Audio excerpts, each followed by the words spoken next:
छात्रों, आपका अपना YouTube चैनल ज्ञान गंगा एजुकेशन में स्वागत है। आज हम पढ़ने जा रहे हैं बीएड अंतिम वर्ष के अंतर्गत ज्ञान पाठ्यचर्या। ज्ञान पाठ्यचर्या के अंतर्गत हम देखेंगे पाठ्यचर्या दस्तावेज में मापन व मूल्यांकन की भूमिका के प्रति दृष्टिकोण, अर्थात मापन और मूल्यांकन की क्या भूमिका है पाठ्यचर्या दस्तावेज में, इन्हीं को जानेंगे। इसको समझने से पहले हम थोड़ा समझ लेते हैं मूल्यांकन।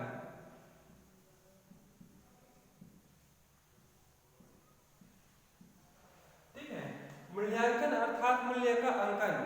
तो मूल्यांकन हम बच्चे का दिन प्रतिदिन नहीं करते, बल्कि हम एक निश्चित अवधि के बाद हम बच्चों का मूल्यांकन करते हैं, जैसे कि साप्ताहिक मूल्यांकन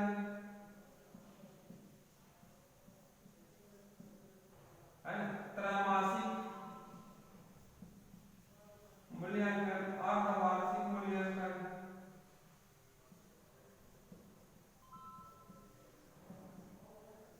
और वार्षिक मूल्यांकन। तो देखिए, साप्ताहिक मूल्यांकन, त्रैमासिक मूल्यांकन, अर्धवार्षिक मूल्यांकन, वार्षिक मूल्यांकन, इस प्रकार से हम बच्चों का मूल्यांकन करते हैं। ठीक है, मूल्यांकन करते हैं तो हम क्या करते हैं मूल्यांकन करने के पश्चात जो छात्र परीक्षा दिए रहते हैं है ना, उनका एक अंक निर्धारित करते हैं। तो ये तो हो गया मूल्यांकन। लेकिन हम मापन को देखते हैं।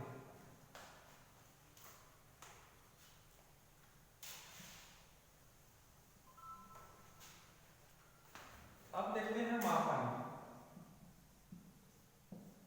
देखिए, मूल्यांकन में क्या होता है, हम बच्चों की क्या योग्यता है, बच्चों की क्या क्षमता है ना, और उनकी द्वारा जो लिखे गए हैं, ठीक है, उनके द्वारा जो लिखित सामग्री है उनका मूल्यांकन करते हैं, खास करके परीक्षा के दौरान। ठीक है, मूल्यांकन करते हैं। लेकिन मापन क्या है? मापन एक ऐसी प्रक्रिया है जिसके द्वारा है ना किसी व्यक्ति की गुण को है एक अंक, एक संख्या प्रदान किया जाता है। संख्या मतलब संख्यात्मक रूप दिया जाता है। मापन एक ऐसी प्रक्रिया है जिसमें बालक की जो भी योग्यता है, क्षमता है, उनको संख्यात्मक रूप दिया जाता है, जिस प्रकार मूल्यांकन में पहले मूल्यांकन किया जाता है ना। तो मापन क्या मतलब मूल्यांकन के बाद की प्रक्रिया है ना।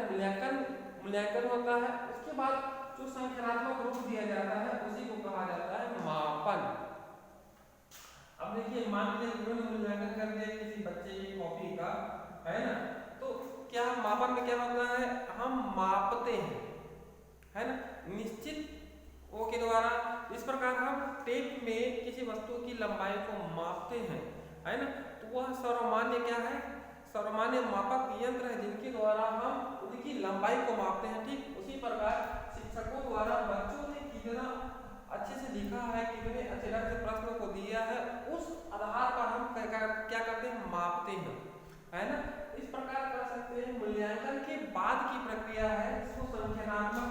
मान लीजिए 12 नंबर का प्रश्न, 12 में इन्होंने 9 नंबर प्राप्त किया, इस प्रकार संख्यात्मक मान वहां पर दिया जाता है। ये हो गया आपका मापन। ठीक है, अब थोड़ा जानते हैं आकलन।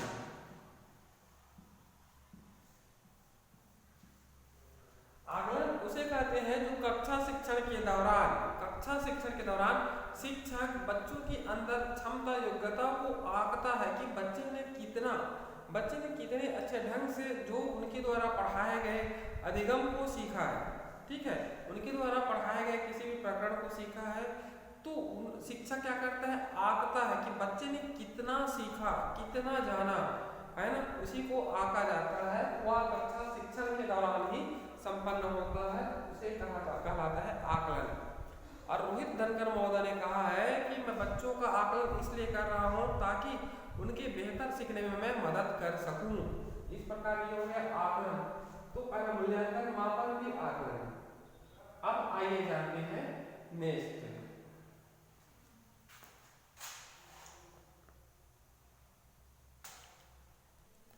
आइए देखते हैं हमारे देश में 10 लाख स्कूल हैं।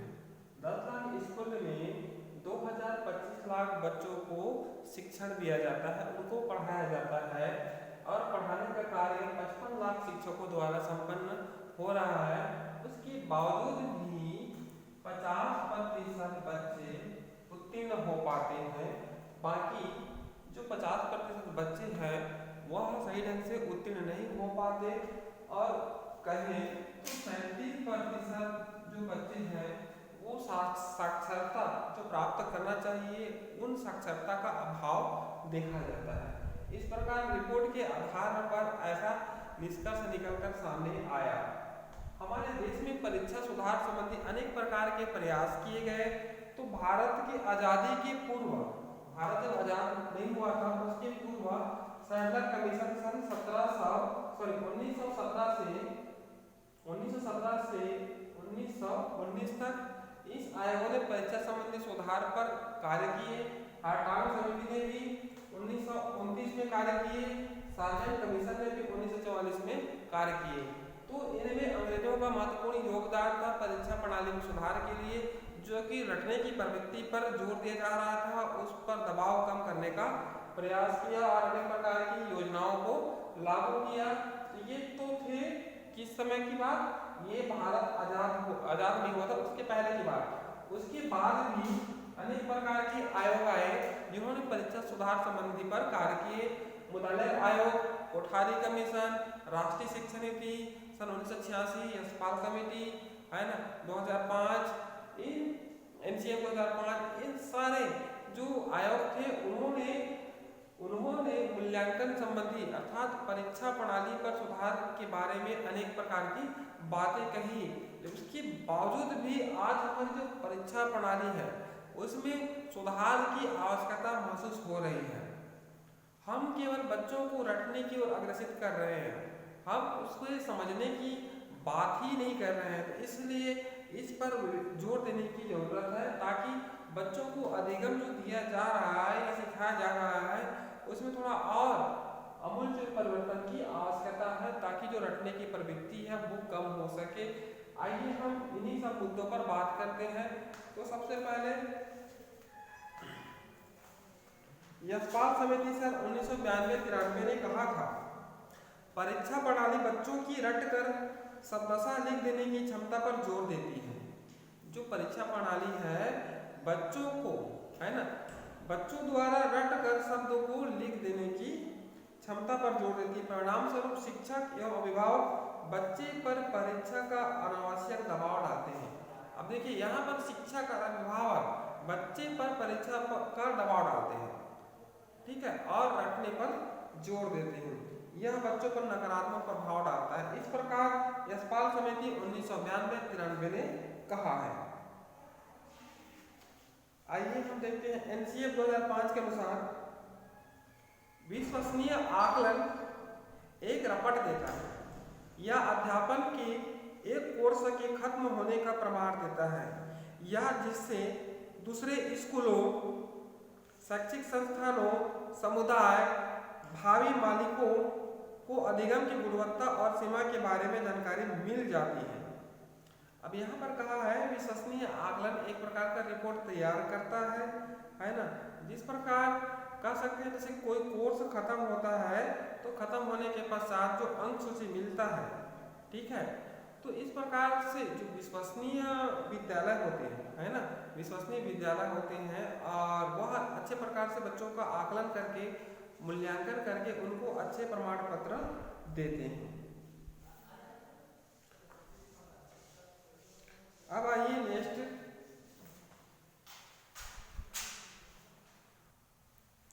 आइए देखते हैं पाठ्यचर्या दस्तावेज में मापन व मूल्यांकन की भूमिका के प्रति दृष्टिकोण है। पाठ्यचर्या दस्तावेज जब निर्माण किया जाए तो मापन मूल्यांकन को किस प्रकार ध्यान में रखकर कुछ डाला जाए पाठ्यचर्या में, ताकि शिक्षक का भी दायित्व हो और विद्यार्थियों का भी कुछ कर्तव्य हो, है ना।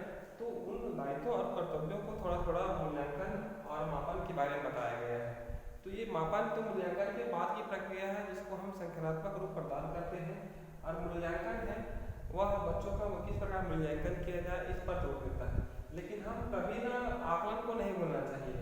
तो आइए हम देखते हैं जैसे ही सतत प्रक्रिया, देखिए यहाँ पर कहा है बच्चों का जब आकलन हो, ठीक है, आकलन तो कक्षा शिक्षण के दौरान होता है ना, और यह एक प्रकार की सतत प्रक्रिया है। कक्षा शिक्षण के दौरान शिक्षक पढ़ा रहे हैं, कौन बच्चा समझ रहा है कौन बच्चा नहीं समझ रहा है, इसको ध्यान में रखते हुए शिक्षक क्या करते हैं, आकलन करता है और कमजोर कड़ी को ध्यान में रखकर फिर बढ़िया से समझाता है ना, बच्चे समझ में आता है फिर आगे बढ़ता है।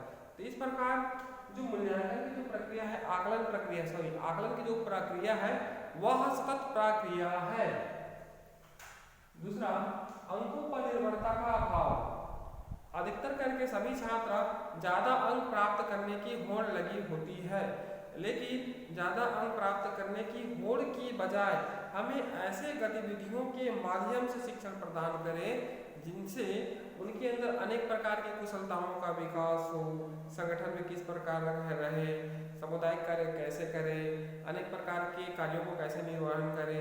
इन अनेक प्रकार की गतिविधियों के माध्यम से उनको शिक्षा प्रदान करें ताकि जो अंकों पर निर्भरता है वह दूर हो। इसके लिए एक और जो ग्रेडिंग प्रणाली है, ठीक है, ग्रेडिंग प्रणाली है उसमें अंक निर्धारित नहीं होता, बल्कि उसमें A grade, B grade, C grade, D grade इत्यादि से क्या करते हैं, उनको संबोधित करते हैं। इसलिए अंकों पर निर्भरता कम हो जाएगी और जो रटने की प्रवृत्ति है वह भी कम हो जाएगी, हम केवल समझने की प्रवृत्ति पर ध्यान देंगे। इस प्रकार कहा है जब आकलन मूल्यांकन की प्रक्रिया हो या मापन की प्रक्रिया हो तो आकलन इस प्रकार किया जाए, मूल्यांकन इस प्रकार किया जाए कि छात्र अंकों पर निर्भर कम हो, है ना। अधिकतर क्या करते हैं, मुझे ज्यादा नंबर लाना है, क्या करते हैं, वो ज्यादा से ज्यादा रखते हैं, तैयारी करते हैं, है ना। तो इस प्रकार वो अंकों पर निर्भरता हो जाती है। तो उसकी निर्भरता को कम करने के लिए शिक्षक का भी कर्तव्य है कि वो ऐसे शिक्षण कार्य करे ताकि अंकों की निर्भरता है ना, वह कम हो सके। तीसरा है गुणात्मक तथ्यों का उल्लेख, है ना। गुणात्मक तथ्यों का उल्लेख कहने का तात्पर्य है कि बच्चों ने कौन कौन से गुणात्मक कार्य किए हैं, है ना, उनका उल्लेख करना चाहिए, है ना, नॉमिनेट करना चाहिए उनकी कौन कौन से अच्छे। इसके लिए पोर्टफोलियो या संचित अभिलेख के माध्यम से हम उनके गुणात्मक तथ्यों का उल्लेख कर सकते हैं या एक प्रकार के लिखित संचित अभिलेख तैयार कर सकते हैं। चौथा, स्व आकलन व प्रतिपुष्टि। शिक्षक का कर्तव्य है कि बच्चों को स्व आकलन के लिए प्रेरित करे कि शिक्षक कितना छात्र के अंदर कितनी योग्यता है, कितनी क्षमता है, उन्होंने किसी प्रश्न का उत्तर दिया या किसी प्रश्न के बारे में अपना विचार दिया है, उनका आकलन करना चाहिए, वह कितना पानी में है, कितना जानता है, इस पर उनको स्व आकलन करना चाहिए, स्वयं का आकलन करना चाहिए, किसको, छात्र को, है ना। और शिक्षक को प्रतिपुष्टि देना चाहिए कि आपका प्रयास अच्छा रहा, बहुत अच्छा रहा, इस प्रकार से प्रतिपुष्टि देना चाहिए, आप इससे थोड़ा और बेहतर कर सकते हो, आपका जो प्रश्न रहा है वह ज़्यादा अच्छा नहीं रहा, उत्कृष्ट नहीं रहा, लेकिन फिर भी अच्छा रहा, लेकिन आप इससे और अच्छा कर सकते हो। इस प्रकार से शिक्षक को क्या करना चाहिए, प्रतिपुष्टि देना चाहिए, अर्थात फीडबैक। नेक्स्ट है सतत एवं व्यापक आकलन मूल्यांकन। तो इनको तो जानते ही हैं, सतत माने लगातार, व्यापक माने केवल एक पक्ष करें, बालक के सभी पक्षों का आकलन हो, है ना। इस प्रकार सतत आकलन मूल्यांकन पर आज सभी शिक्षाविद है वो जोर देते हैं कि बच्चों का सतत और व्यापक मूल्यांकन होना चाहिए, इस पर विशेष जोर देते हैं, है ना। इसलिए आप बहुत ही आवश्यक कि बच्चों का लगातार और व्यापक अर्थात सभी पक्षों का आकलन हो, ठीक है। इस प्रकार से हो गया ये। आइए छठवां, परीक्षा सुधार। तो परीक्षा सुधार के अंतर्गत अनेक शिक्षाविदों ने और इनके अलावा बहुत से आयोगों में अलग अलग सुझाव दिए हैं। आइए परीक्षा सुधार को और विस्तार से जानते हैं।